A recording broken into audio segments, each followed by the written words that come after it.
Great. So welcome everybody. I'm delighted to be joined this afternoon by Shaun Daly from the Open University and Rob Enright from IBM. So Shaun is the head of resourcing for the Open University. He's responsible for all resourcing activity, executive recruitment, temp, contractor, perm, and FTC, leading a large dedicated team that's passionate about the OU. Rob is the global offering lead for talent acquisition at IBM. He's a member of IBM's Global Competency Center, and he leads the IBM point of view and strategy for talent acquisition, including operating models, processes, data, and technology.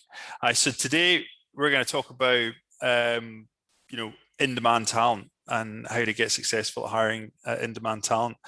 So Shaun, start with you. Let's start by kind of like defining what, because in-demand talent means something different, organization by organization. How, from an Open University point of view, how would you kind of describe in-demand talent? Well, from the Open University perspective, and I think generally, I think probably wherever I work from here on in, I think it has to be aligned to whatever your strategic priorities are at that point in time.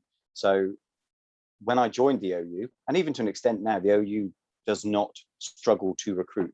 I've probably never ever worked somewhere like this before, where you can literally set up a piece of recruitment, kind of open the gates, and people come in, and lo and behold, you fill the roles. And actually, I've been here 2 years now, and we've done a lot of great work. We've got direct sourcing at 98%, so we don't struggle to recruit. But actually, if we're honest with ourselves, as we have been over the last year, when we look at the diversity profile and the really inclusive nature of the Open University, we have to ask ourselves a question whether we've been hiring the right people, or have we been trying hard enough to hire more diverse people from different backgrounds. And that's really important to us. So for us, we've got a lot going on from a technology and a change perspective, but we're not like a lot of places that look for lots and lots of niche technical skill sets.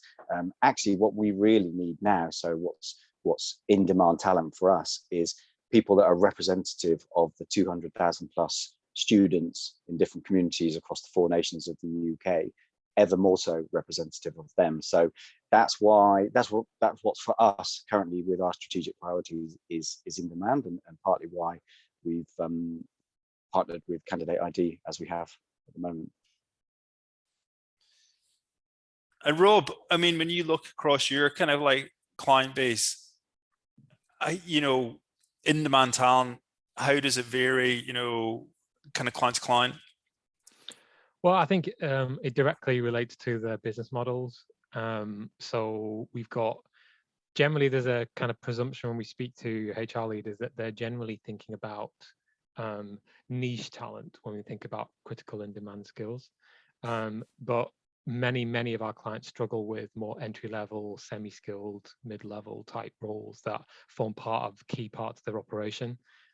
So we work with a lot of healthcare clients that need nurses, that need pharmacists, technicians, customer service people, administrative staff, all the people that kind of keep those machines of those organizations going. So I think critical talent to our clients is obviously broad and diverse. I think the other key aspect is, digital tech skills are something that are common. Every organization that we speak to, especially IBM, is transforming from a digital perspective, and that's requiring them to need skill sets that they've not had to compete for before, and compete in ways that they struggle to because they don't have that kind of natural brand affinity to. But that does mean that they often make some mistakes in thinking that, oh, we need to be more like Google if we want tech skills, but that's kind of overly literal in those scenarios. And I think a key kind of aspect to that is how quickly roles are changing. So it's not even like you're clearly defining exactly, prescriptively, what are the specific skills that you need. It's like you're almost evolving what you need real time as you're trying to find it, and reacting in real time to those situations. Like, for example, now we're working with a client who is building out a tech hub in Slovakia, and they're finding out real time what skills are actually available in that market, what are they going to have to build, how are they going to kind of scale and flex and change the requirements to be able to meet those critical talent needs.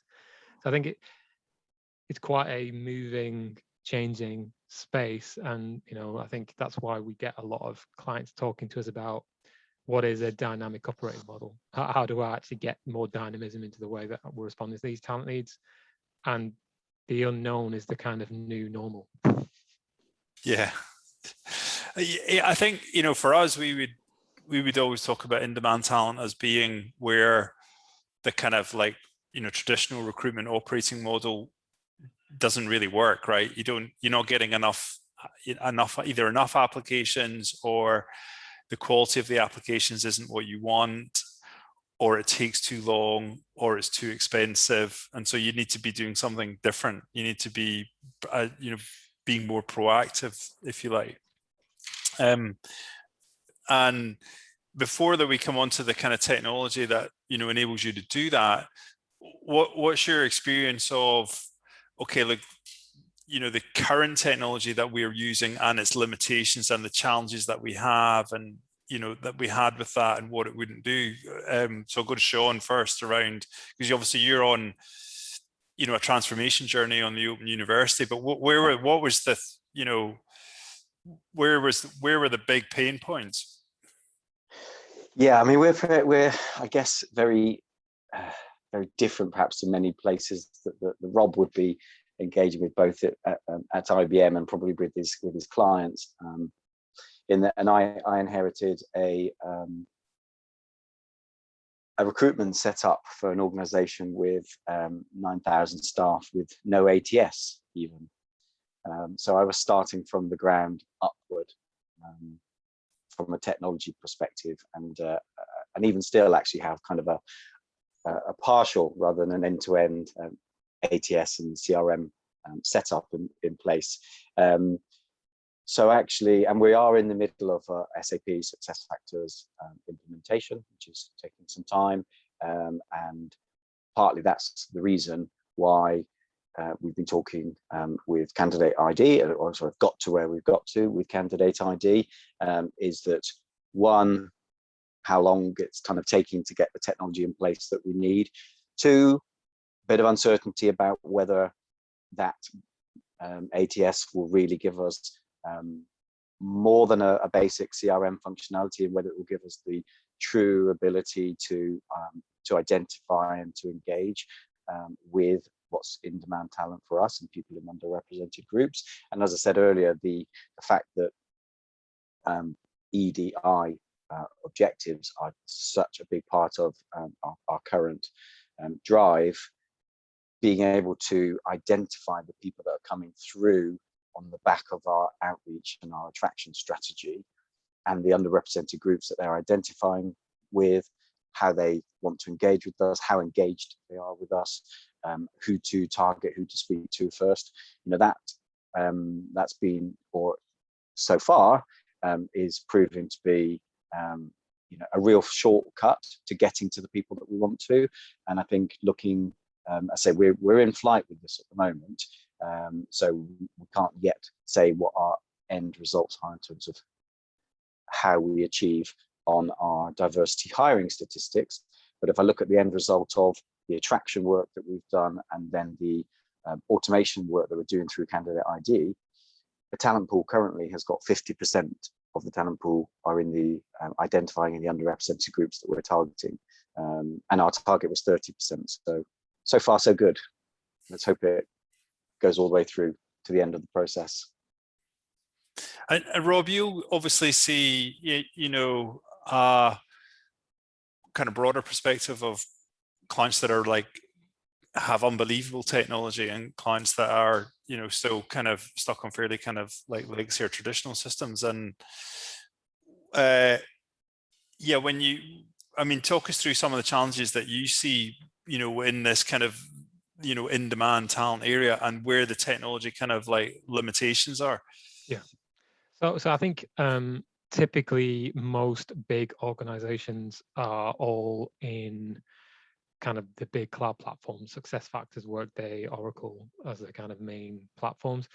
But what's happening as a result of that is the kind of candidate experience kind of paves in comparison to employee experience, which is ultimately why many of the clients that we work with buy those platforms, is that they're really more about employee experience than candidate experience.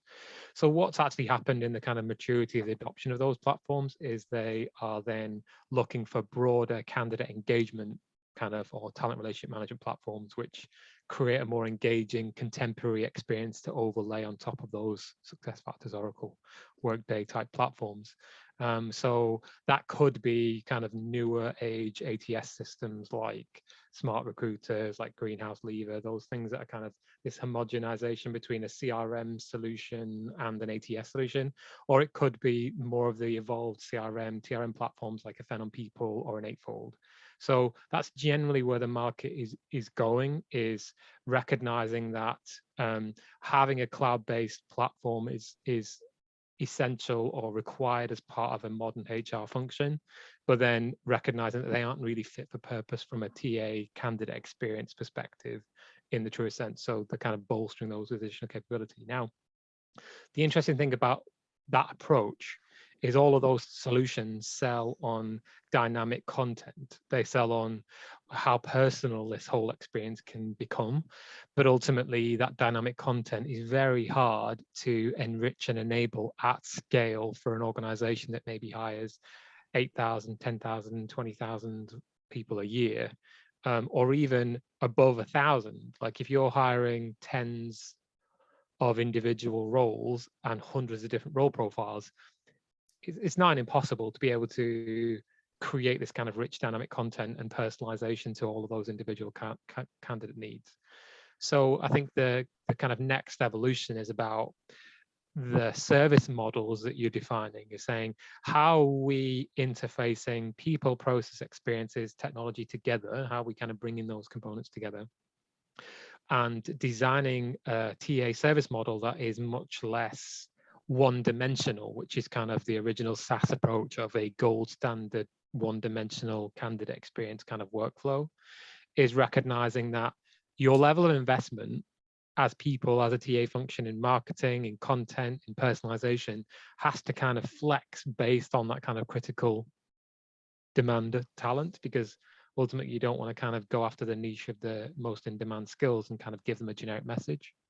So you're now seeing those organizations that have used these technologies then struggle to really capitalize on the content, and also think about the actual workflows themselves to entice candidates in, which is, you know, critical from a Candidate.ID perspective, is the agility you have to be able to tailor workflows very quickly on what's going to resonate with specific skills, with specific talent groups in specific markets or specific diverse groups, that you want to take a very targeted approach to how they're going to engage in how and what you're saying and the mediums of which you're delivering it.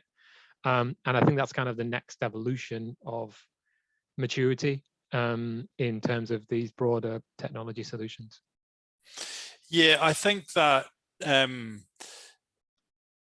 so a lot of the big platforms that you talked about, you're still relying on the talent to come inbound to you. Okay, you can do lots of things through either, you know, like, you know, kind of programmatic advertising or, you know, kind of sourcing reach out, whatever, but all of that's getting them onto the career site and trying to get them to convert off the career site by using dynamic content, and you know, which is extremely difficult to execute off a career site when you're talking. I mean, it's fine with, like, if you've got 4 candidate personas, okay, and you want to do it multilingual and you want to do it, you know, but when you've got, you know, 30 different 100%. Job families, and it's really hard to execute properly, as you mentioned. And our kind of philosophy is, you know, is much more to build the personalization at scale with landing pages or microsites that sit around the career site. Tell your core kind of story on the career site to your core personas, but do the, if you like, the kind of the personalization and the conversion and the pipelining, if you like, within campaigns and landing pages. Yep. And I think another key point is that people all think that this is a searching problem. You know, when they think about sourcing, they're saying there must be more magical solutions to find candidates in hidden places, and not really thinking about, well, then what? I mean, generally when I talk to clients, I say finding people is not the hard bit. It's like getting them to engage and want to work with you or for you and engage in the opportunities. And that's where the kind of skill of the recruiting team to really have domain or skill vertical expertise in understanding what's going to resonate with those talent pools. And then being able to have the freedom and flexibility to create the type of content and messaging that's supportive of how those candidates are going to engage. But I think, you know, that's another key thing I've seen around the profile aggregators, your Intellos, your Hiring Solved, those platforms that are aggregating social profiles have a purpose, but none of these things are a silver bullet. Like ultimately, you can find people if you're good at Boolean. That's always been the case. But ultimately, how engaged are they going to be in the opportunity? And you have to really invest in the capabilities to drive that. Yeah, I mean, I was going to ask you, Shaun. Like, I mean, you've got success factors coming. If you think about, what we've built and how quickly we've built it in terms of kind of like microsites and landing pages to convert talent that's coming in from advertising. How would you imagine that being possible, like on the main Open University career site looking forward? Yeah, I mean, obviously we will get a new one. We'll get a career site builder as part of success factors, but whether it will give us the agility that we've got, as you say, to create those personas and landing pages and then target people within those pools, as we're getting now with Candidate.ID, maybe not. So probably our solution in the future would perhaps have to be a bit of a hybrid of it, but because that has been, and that's partly, one of the reasons I've failed of it so much with you guys over the last few months, is just that speed and agility to get things turned around. And now we've gone for a massive campaign for new teaching staff, associate lecturers. So great, we need a new page for them. So we're going with a new page for them. Lots of call to actions, joining talent pools, engaging further. It's been, yes, a lot easier than perhaps some of the other things we've tried to do. What would I want to talk about the operating model as well, from a kind of like the people and the processes in a minute, but Candidate.ID is obviously marketing automation, right? It's a marketing automation platform that's been built specifically for recruitment. And how would you kind of describe the differences between a marketing automation platform and like a more kind of like standard CRM, so to speak, like in your own words? Shaun, I'll start with Shaun first. Yeah, from what I can see so far, given where we are in the journey, and that we're just now starting to really engage kind of our first candidates that have come through the back of all this, I think being able to specify who you're looking for, who you're wanting to engage with, and seeing how engaged they are and ready to talk to you or respond to something specific, that is, I'd not seen something like that before. I've probably registered in the past for different talent pools with different companies, and you partly sometimes when I've been looking for a job, but also partly to see how their systems are working and what their process looks like from a TA perspective. So you get a sense for just what we talked about, how generic it is, and it's not tailored to different people and skill sets. And sometimes it's been almost as bad as registering for Indeed, and you get sent kind of every job under the sun that's completely not relevant. So to get down to that level of targeted almost segmentation, and also to give people the opportunity to really let you know what it is they're interested in and what they want to engage in, that's what I'm seeing the benefit of so far. Rob? Yeah, I think to personalize those experiences really efficiently is a big difference. is the ability to spin up new processes, new workflows, new experiences really quickly that are personalized and targeted in ways that you can define really clearly, and using different levels and different types of engagement kind of channels. I mean, we see a lot of use of text, for example, with all different skill profiles. So the ability to create a multi-touch campaign that's not just linear, is dynamic too, with the kind of UI that you guys have, in terms of being able to kind of drag and drop your kind of decision tree, it just makes it so much more easy to do things that you would always want to do. That just a pain in the bum trying to do with a typical platform. So I think that is a big difference for me. And you know, I think the content combined with the mechanism of engaging, those two things are the things that make it successful. And I think avoiding too linear of a process and being able to prepare for if this then, if this then, if this then kind of decisions, you know, just makes it a no-brainer. Yeah, one thing that we've certainly kind of experienced is that, so when you can't see how engaged people are, it becomes a kind of quite a binary process, which is like, I've got an open, you know, we've got a requirement here that we need to fill. I just need to know whether you're interested in it or not. And if you're not interested in it, I'm going to move on. So it's a kind of, here's a job, I need a reply, you know, it's that kind of very binary. Whereas when you can see that people are engaging with the jobs, you actually can go and tell the story. You can tell the story of the Open University and what the proposition is, you know, why people join, etc. And the jobs are, the opportunities that are there are obviously there, but they're kind of secondary to what's being used to engage. And so that I think enables, you know, organizations to say, okay, look, we're going to, what's the right story from an Open University point of view? And you've obviously been through that, Shaun, you know, with this big diversity campaign. Yeah, that opportunity to tell that story is huge for us, because when I joined the Open University, what I saw was an amazing brand as a university. It's unique, it's very different by virtue of being a distance learning provider, the market leading distance learning provider, by being open and having no entry level requirements to study. So it's got lots of this uniqueness, and actually it's got amazing brand penetration, 98% UK brand penetration. Did anybody really know about the OU as an employer? Not really. Maybe if you were in Milton Keynes, and where half the people work for the Open University, but even the other half probably hadn't really heard of them. So kind of trying to get the employer brand to catch up with where the student and university brand is has been part of my challenge.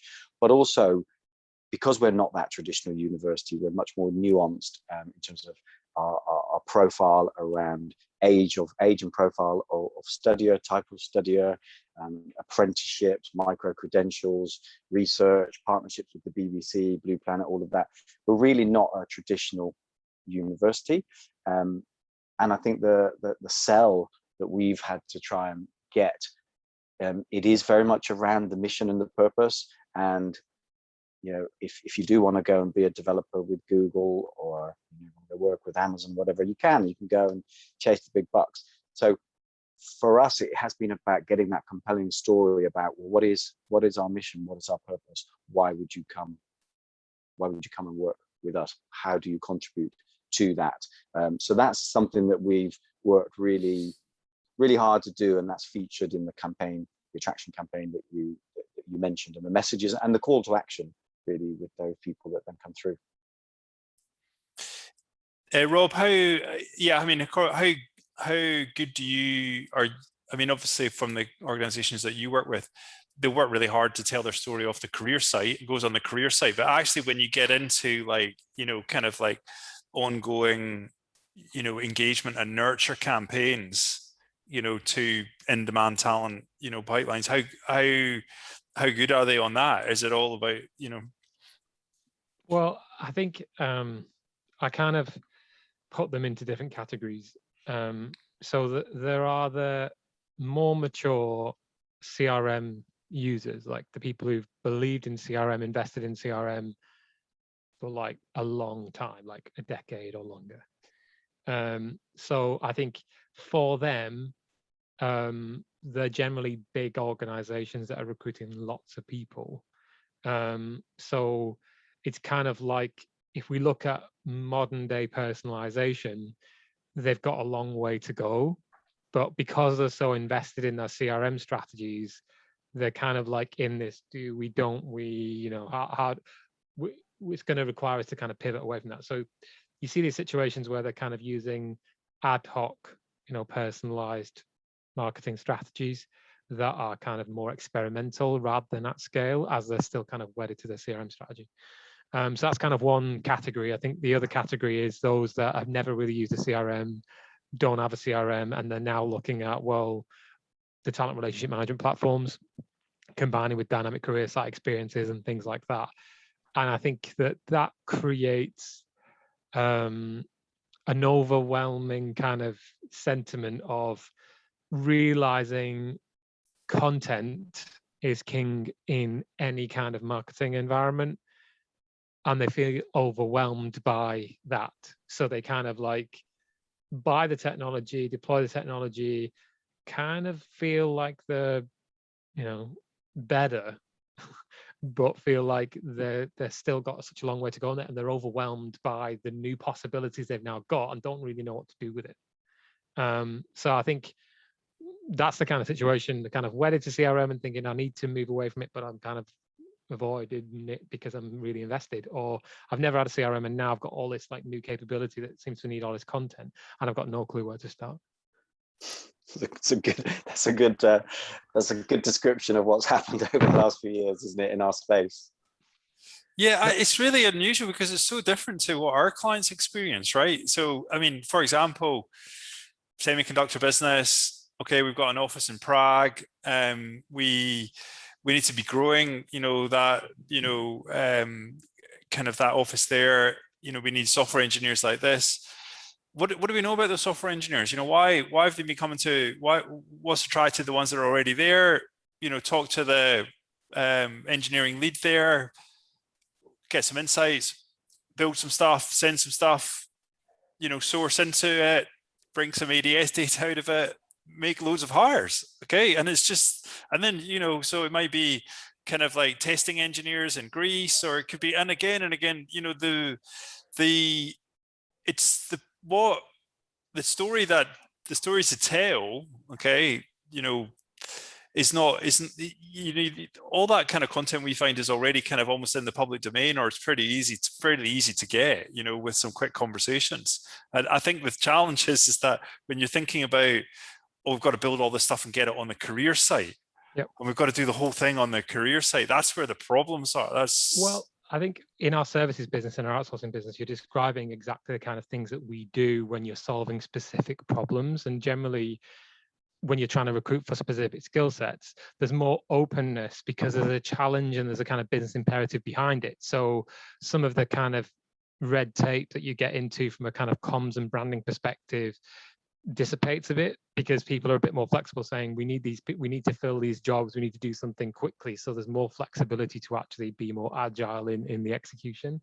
But when you're buying a technology and you're kind of stuck between this CRM or not, or new wave CRM kind of strategy, is that it becomes this kind of big branding, comms, compliance kind of, we're forgetting the fact that we're primarily responsible for recruiting.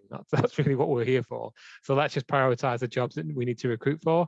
And you're thinking about, I need to build this kind of industrialized engine that's got all these possibilities.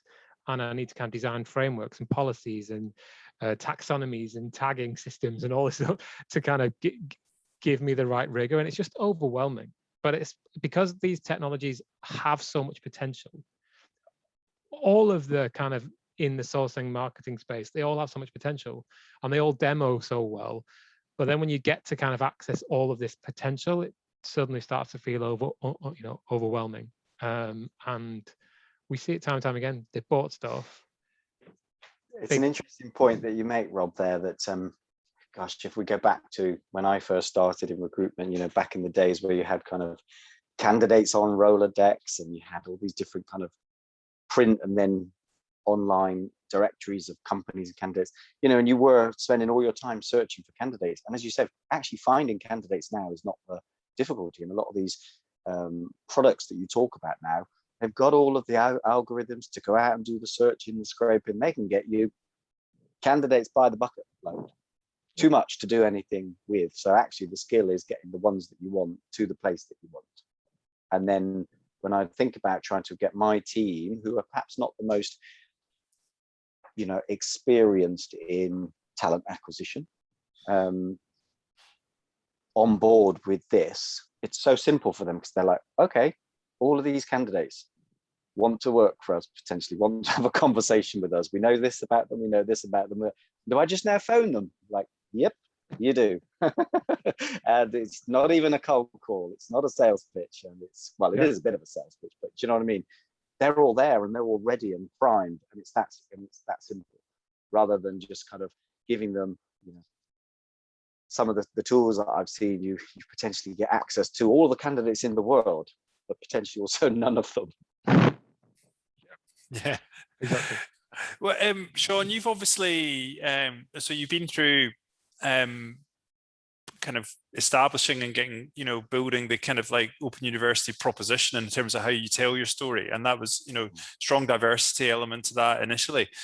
But now you're starting to kind of roll it out around, okay, we've got, you know, academic roles, or we've got, you know, teaching assistant roles, or, and you're starting to kind of add more and more, you know, kind of like pipelines or kind of like campaigns, etc. How you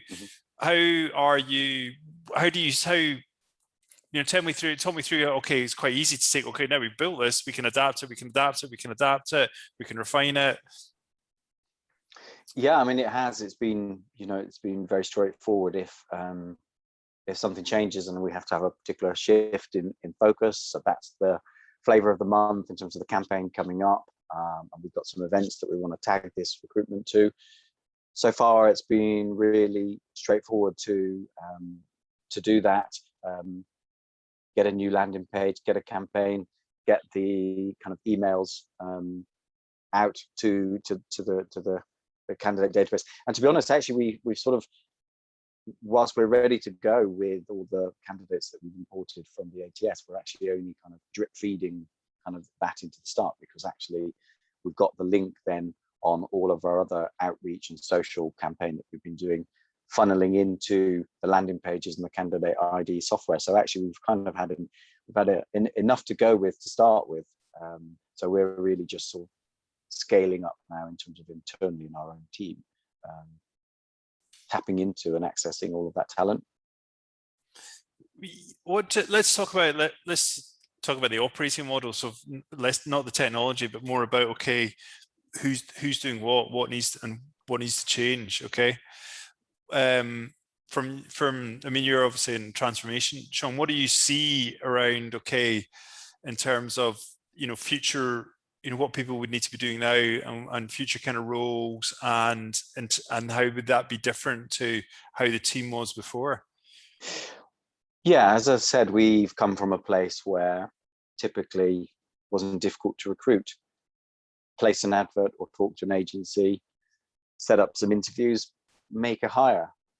And to some extent, actually, Scott, some of the debate that I've had with my own team has been, why do you want us to do this? We fill all the vacancies. Why are you getting us to do all of this extra talking to candidates, engaging with candidates? And then I've had to explain, because we can't continue just to recruit the same types of people over and over again. So this is the way forward. And actually, when our systems do get better, you know, what we'll really be doing is then engaging in a more high touch way at different parts of the, or stages of the recruitment cycle. And I think I'll have then more people who are involved in the not so much the talent attraction, but the candidate management, candidate engagement within my team. Rob, what would what's kind of like your experience, you've obviously got experience of, as you say, like companies that have been, managing big CRM platforms for a number of years, and ones who are, kind of thinking about it. What, in terms of, okay, operating model, we need more people doing this in these roles, responsible for this. What's your experience? Well, I think we're seeing more and more specialism, especially in larger scale TA functions. So I think there's been various kind of inflections or pivot points I've seen over the previous sort of 5 years around some organizations trying the kind of 360 way of working. I think they're now sort of pivoting away from that, where you're expecting I was talking to a TA leader the other day, and they were saying that they expect the kind of TA partners, the recruitment business partners, the kind of business facing people, to be a data analyst, a marketer, a salesperson, a negotiator, and all this. And I was like, never going to happen. Yeah. So really, when you think about it, it's like, we use some kind of provocative things like 20% of the TA function are always going to be rock stars. Like, you're always going to have your 20% of people that are rock stars, and you're going to have 20% of people that probably you don't want or ideally wouldn't want to be in the function. And you've got this kind of 60% that if you could just kind of nudge them up a bit, if you could just help them be a bit better, is ultimately they could be those rock stars as well. Because I think one thing that we talk a lot about is things like productivity and capacity modeling and things like that.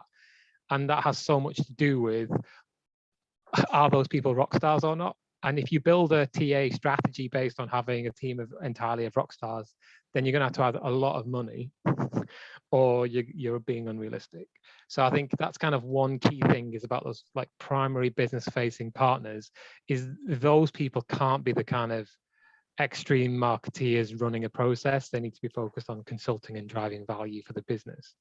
In making sure that the TA function and what expectations are being set are actually realistic and achievable.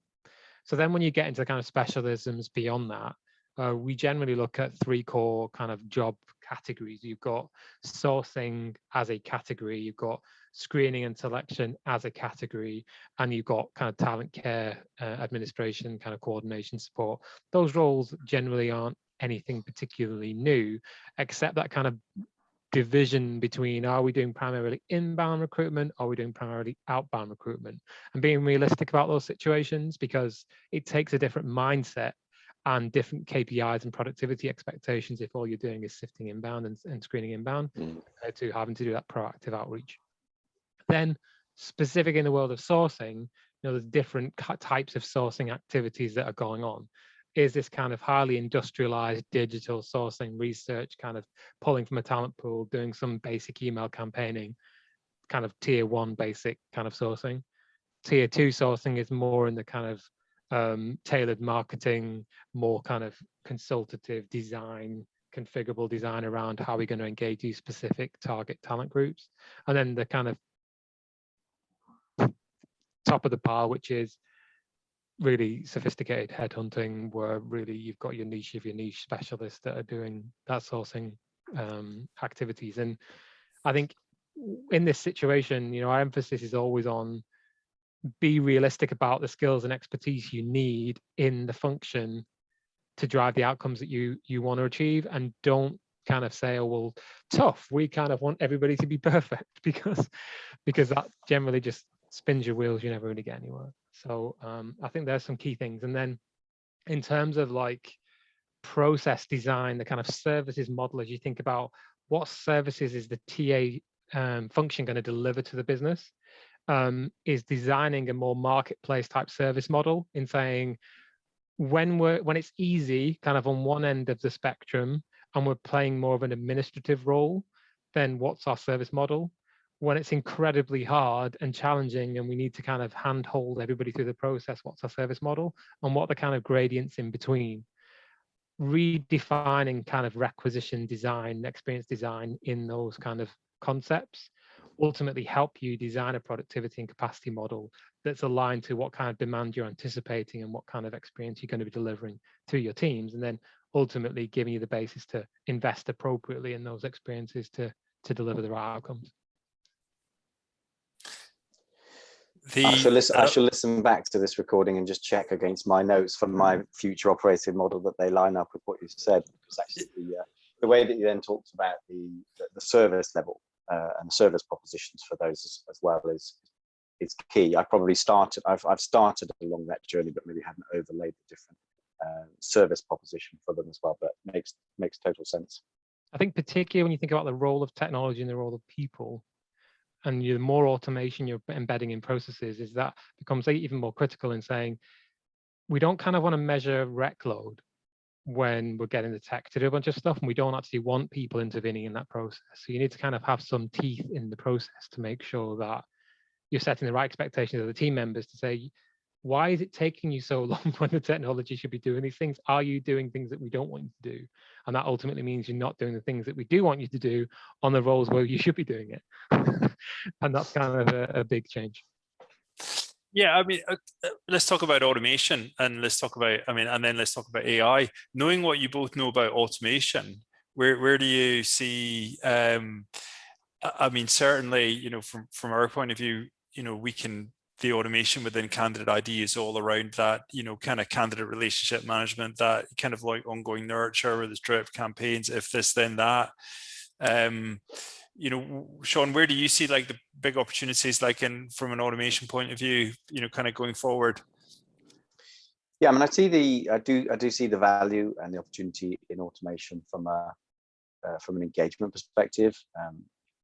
Rather than spending a lot of time talking to people that aren't particularly engaged with you, it makes sense to know people want to talk to you before you go and talk to them. But also, it's probably because where we are at, partly my challenge is, do I try and train up a whole load of people to do that high value assessment, or do I get a hybrid which gives me some AI and automation capability and a layer of people to do the human piece at the end of it? Rob? Well, from my perspective, it kind of links to some of the topics we just covered. So the services model and the role of automation. I mean, generally, as I do design work with clients, I associate automation and self-service kind of propositions in parallel, because ultimately self-service to a hiring manager or to a candidate can be a key enabler of automation. And the question is often, do you want that? Will they tolerate it? And I think that in those situations, that can really make a big difference, particularly when you think about the services model of, are these individuals, these candidates in demand? Are they highly competitive? So we're kind of pushing them to self-serve more, which is kind of a key enabler of the automation. Is that going to be competitive and compelling to those candidates? And that doesn't necessarily directly correlate to niche or not. Like, for example, the automation we use for nurses, which are 100% in demand, we kind of self-serve the entire process from the point we identify them. We obviously know they're certified and qualified, so we don't bother too much about sifting out. We're using text messages to get them to the point where they're just scheduling an interview directly with the hiring manager. TA's like totally out of the picture. We've pinpointed the people we want. They're getting straight into a virtual interview with a hiring manager, getting the job. And we've shaved off 40 days from 66 days to 26 days in those scenarios, because the candidates want it, they're niche in demand, but it's actually giving them what they need. So I think that kind of user centricity around self-service is one angle. And I think the other thing that we see is, from a hiring manager perspective, the amount of clients who bought SuccessFactors and Workday and saying, we're going to save all this money by driving more hiring manager self-service or more manager self-service. And there's just outright resistance by the business to kind of do that, because they're so used to having TA function just do all of the work for them. So there's that kind of change readiness adoption to actually push more work back to the hiring manager. See, we have it almost the opposite, the other way around. And it's especially when you look at the academic recruit roles that are recruited within the university, actually the hiring manager, the chair, the panels have resistance to a TA function coming in and saying, can we do that screening and that shortlisting for you? Absolutely not. How would you possibly be able to do that? For? Yeah. So actually the idea that you could use that automation to help them because that's what they're used to doing anyway. Is the right idea. And I think that the challenge then again is like with things like we saw this quite a lot with clients that bought like Talent Neuron or Horsefly and these kind of market intelligence tools. Is they think, oh, we'll give the market intelligence to the hiring manager, and then they will magically give us better recs to fill. But actually, what happens in those situations is they kind of build this kind of self-perpetuating. Well, I believe these skills exist. Look, I've got the data. Go and get me the people. And actually, just because they exist doesn't mean that they really are accessible, or the data isn't necessarily always valid in understanding that a Ruby on Rails developer is not a general Java developer or a property developer. So you don't end up with those situations where they think, well, there's loads of people available in these roles. Interesting. So I think those kind of self-enabling the hiring manager to make decisions is another key aspect. But then from a TA perspective, if you kind of park the self-service, things like nudging and notifying and automating general workflow management enables you to scale, let's call it, discipline and kind of cleanliness in process in ways that just aren't humanly possible. Like it's just easy for people to forget to do something, and that kind of little nudge or knock directly to the candidate, to hiring manager, or to the TA function itself are the things that are really enabling us to kind of clean up those long-held frustrations with why people don't like a TA function from a kind of candidate or hiring manager perspective. And final point is when we do a lot of kind of design work with clients and we kind of directly engage with hiring managers around what are the biggest challenges, the same with recent hires, and it all comes down to communication. Like I felt like I wasn't communicated with, I wasn't updated, I don't know what's going on. It's like basic 30-year-old same old. Like communicate with me, keep me informed. Yeah. Let's talk about two last questions because we're coming up on time. In the area of in-demand talent and then AI, okay, what do you think are where the benefits are, and what are the dangers, risks? Probably start with Rob. I think you should start with Rob. Yeah, and then I'd be interested in anything that you've learned in some of this, So I think particularly around in-demand talent is that because the roles within the workplace and business strategies are changing much faster than ever before, the fairness and kind of equity in selection using AI, particularly from a selection perspective, is so associated with, are we asking for the right skills that are defendable, that are valid and appropriate in an environment where the workforce and jobs are continuously changing? So ultimately, AI is kind of still relatively binary, like any technology is. It's going to make a decision or going to make a recommendation or assign a score or a ranking or whatever kind of flavor you want. But it's all going to come back to the validity of what is it matching to. So we see situations where organizations, where providers are saying, we aggregate loads of information, which enables us to ensure the validity of our AI. But, in IBM, we do a lot of work from a corporate perspective in our kind of skills, and a lot of what we do for clients is replicated or representing the best practices of things we've done internally. We see roles changing by quarter. We see roles changing literally that frequently in terms of what we expect individuals to do and the skills and experiences they expect to have. And that kind of ever-changing fluidity doesn't correlate very well with a matching solution or a selection solution that is moving against an ever-changing kind of profile. And things like, do you need this particular education? Do you need this particular experience? Do you need this certification? We're seeing more and more that those kind of barriers are being taken away. So when you think about algorithms trained on historical hiring, if those decisions were there then but not there now, then how is that kind of affecting things? And this kind of ever-changing reality is really the biggest issue. So we look at AI from an IBM perspective, and when we partner, is we're looking at it from a how do we inform decision making, not how do we eliminate decision making. And then if we're informing decision making, what measures and controls do we have in place to make sure that it's transparent and it doesn't introduce adverse impact in that process? And that means that sometimes we appear a little boring to clients when they're like, but aren't all these things possible? Can't we kind of just hope for the best? And the integrity we have, particularly around our trusting AI thought leadership and our kind of partnership with global governments around AI, means that we have to maintain a lot of integrity around where we're using it. So I think generally safe zone is prospect identification, prospect, candidates, not applicants. Fair game. If it helps you do it better, if it helps you find people better, then try it.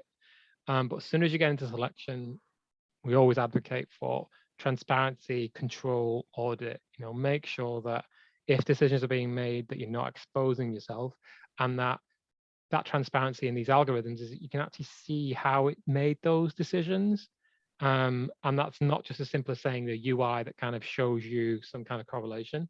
Is even if the algorithms have been trained on billions of data points, how do you know those data points were the right data points to kind of train on? Good points.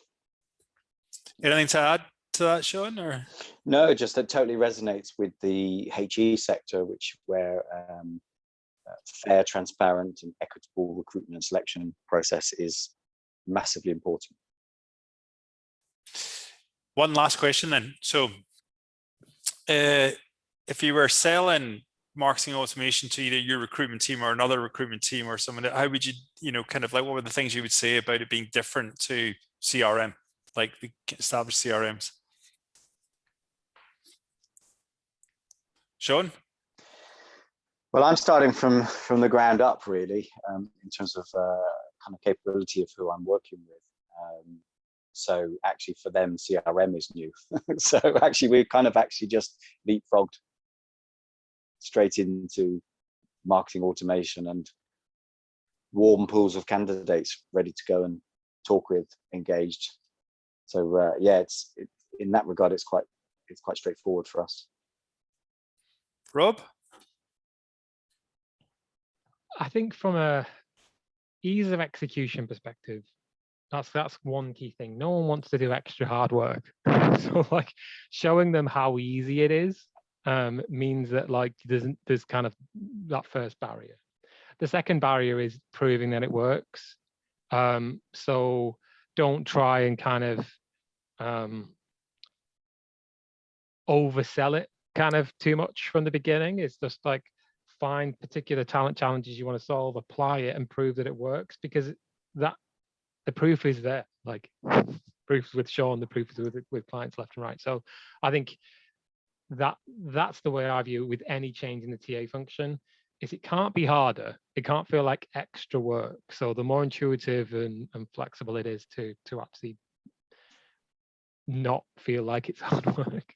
And the second thing is prove it through ROI. And I think probably a third point would be when you talk about content being available, I work with loads of big companies and I know corporate comms gets in the way of lots of things with every client, is try and kind of safeguard them a little bit from that, and by giving them some things to play with, especially to start with. Because even corporate comms, by proving to them that you're not exposing stuff, you're not kind of compromising people or kind of the brand, can also help get those people on side and give you more flexibility.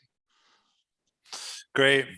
Hey, look, thank you. That's us. Let's finish up there, wrap it up. That was great. Look, thank you so much for your time. It's been great talking to you. And we'll get the on-demand version out. And yeah. Awesome. It's great. Thanks very much. Cheers, Scott. Guys. Cheers, Rob. Cheers. Thanks. Bye.